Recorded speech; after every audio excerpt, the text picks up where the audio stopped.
Hello, my name is Slavjan, founder and president of SlasT Education. SlasT Education is an NGO that works with youth in the field of non-formal education. Mainly in the activities are in the frame of the European Erasmus Plus program. Exactly for that, we are speaking today with Daniela Koleska. This conversation is part of the dissemination process for the project Shoot Social that happened 2 weeks ago in Italy, and official Macedonian partner for the project was the NGO Sfera from Bitola. So big thanks for Sfera for the opportunity to work together. That's for the introduction. Now let's go to the topic. Hello. Hello. What is your name? As you just said, my name is Daniela. For the audience, your name hi, is... I'm Daniela. Okay, where are you from? I'm from Macedonia, originating from the south of Macedonia, but living here in the capital, in Skopje. Okay.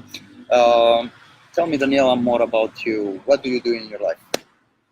Well, professionally speaking, I am an interpreter and translator. But apart from that, I have a lot of interests, such as traveling, a bit of yoga, some jewelry making, stuff like that. Okay, so that also is your hobby? Yes, you may say that. Okay. Do you know, Daniela, what is an Erasmus Plus?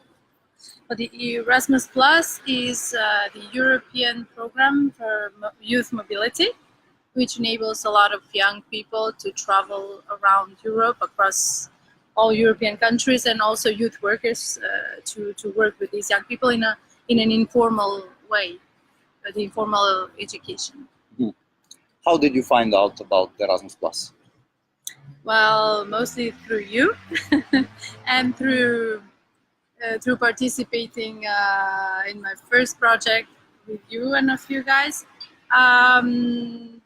Yes, and also from the internet, I can say. Mm-hmm. So you said you already have participated in activities done and organized by Erasmus Plus. Yeah, 5 to be exact. 5. Which type of activities? Well, all of them were trainings, and most of them were tools for creative work with young people. Mm-hmm. And what is your impression about it?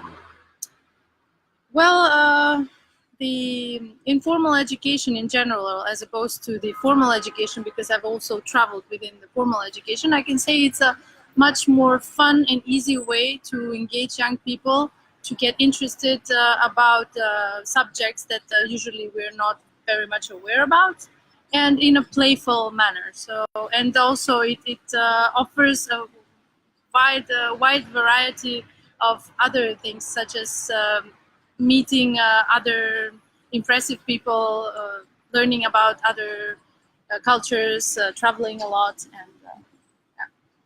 Okay, can you tell me more about the topics of the projects that you participate in? Well, as I said, most of them were about creative tools for youth work. So we have worked a lot of storytelling techniques, music, engaging theater to work with young people to raise the awareness about current issues such as theater of the oppressed or forum theater. And then also I have participated to a minority issues training. And that was the first one, actually. Mm-hmm. Okay. For now. Can you tell me what is the best Erasmus Plus experience for you? Well, if I was to choose, I guess it was the first experience with the creative tools, especially the storytelling one. It was in England. It was about how stories can be used to work with all people, because we're all concerned about stories throughout our lives. And yes, it opened up a lot of subjects. What is the best place you visit with Erasmus Plus?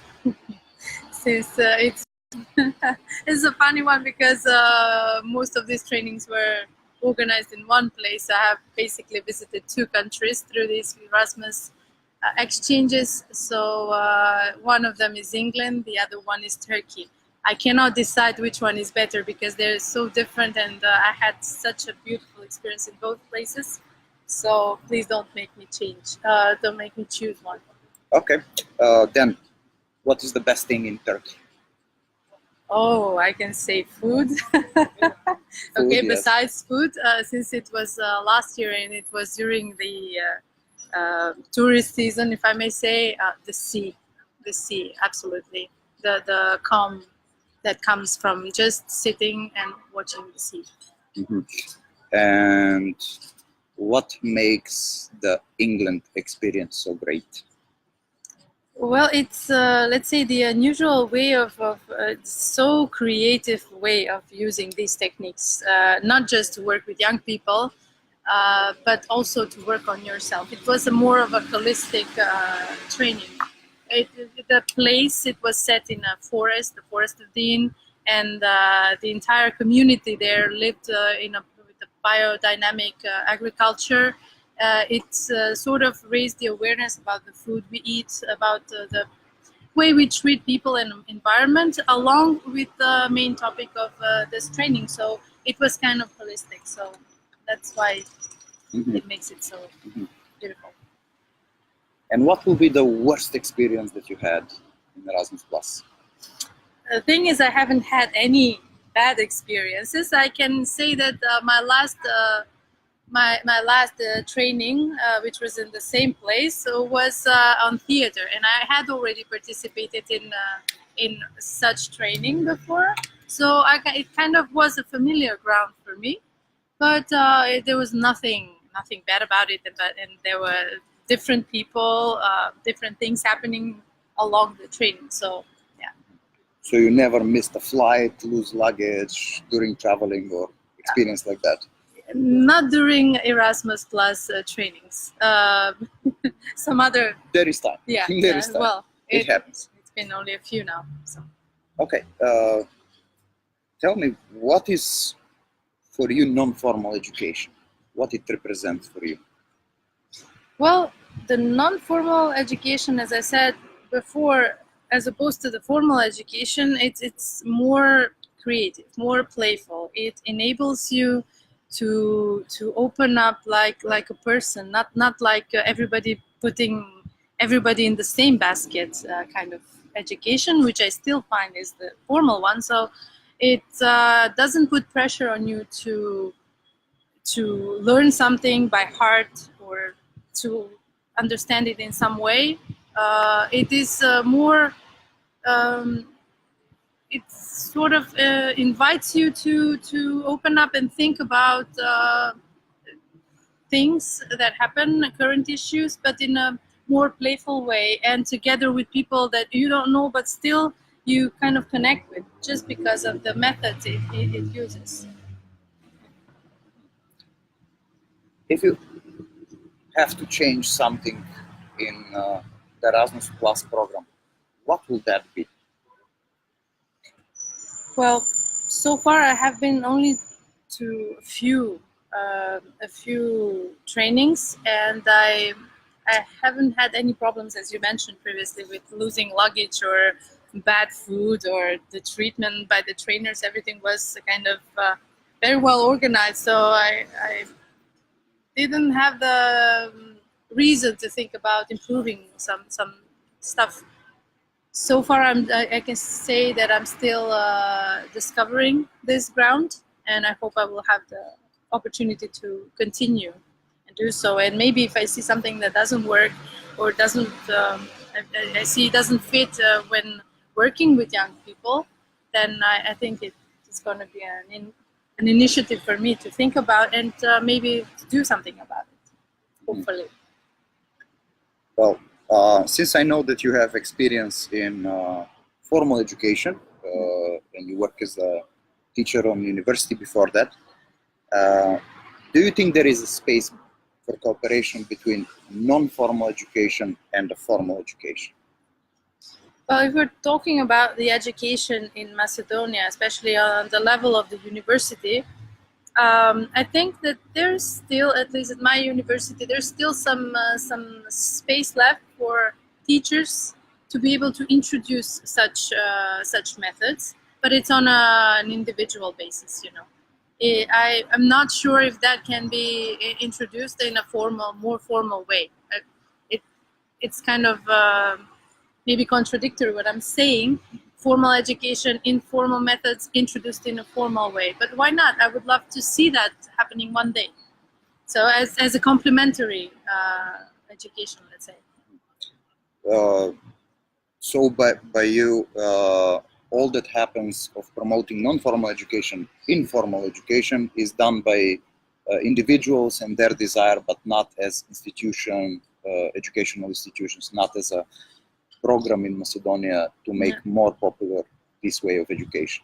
Well, as far as I know, that's only for people who have become aware of this kind of methods, or have been to certain trainings. They are doing that, but more formally, I haven't seen or heard about such an initiative. Maybe it's time to do something about that, to act in a more organized way. But then again, we have NGOs that work on these issues. They should be, let's say, the promoters of it, because they are sending people abroad. So maybe by organizing in a more general way, we can put pressure on those that decide about politics in the country. So since you take part in non-formal education, do you plan in the future also to take part in another projects, or more actively even maybe organize something? Well, I definitely am planning on participating in future projects. I still haven't applied for any for this period of time, but my experience with Erasmus Plus does not end here. And since I'm also a part of an organization, of your organization, I would love to be able one day to work with young people and to use these methods, because I see how functional they are, at least for starting for the individual's life, and then for the change that can be done in the society. If you have a message for all those people out there who work with Erasmus Plus, recommendation, what would that be? You're talking about those who work with Erasmus Plus, or those who participate and in that way work? Okay, let's say for both. First, the ones who work, who organize, who work in the field. What will be the recommendation for them? I would like to, well, there will be maybe several, but one thing that comes to my mind right now is to be more open towards young people who participate there, to be more sensible about, because there are people coming from different countries with different backgrounds and different languages, and they are not always, maybe at the beginning, a very harmonious group, but then to be more sensible about their own personalities. I know it's a hard work. It's mostly a psychologist's work, among other things, but to be more sensible about it. And to the young people who participate to either youth exchanges or training courses, to do this more, and to try to apply that to the best that they can, what they learn from there. Not only the trainings, the topics that but the entire things that they can take from such an exchange, because there's more to it than to just the topic at hand. Okay, and in the very end, tell me something for Erasmus Plus that I already know. That you already know? Yes. Okay. Is this a trick question? It's called loaded question. Okay, I'm not familiar with this one, but I have no idea. I'm caught in a situation here. Yeah. Why is it easier to answer questions like, tell me something I don't know? Well, this is Erasmus. This is non-formal. This is upside down. I think that, yeah, Erasmus program should employ you more so that you can spread these kind of methods to make people think more critically, think outside the box, yeah, something like that. I know that I avoided answering your question now by this, but that's my way. No, for me it's great. You respond, Erasmus Plus, employ me more. I already know that. Okay. Yeah. See. Thank you very much. Thank you for this opportunity. For the short conversation.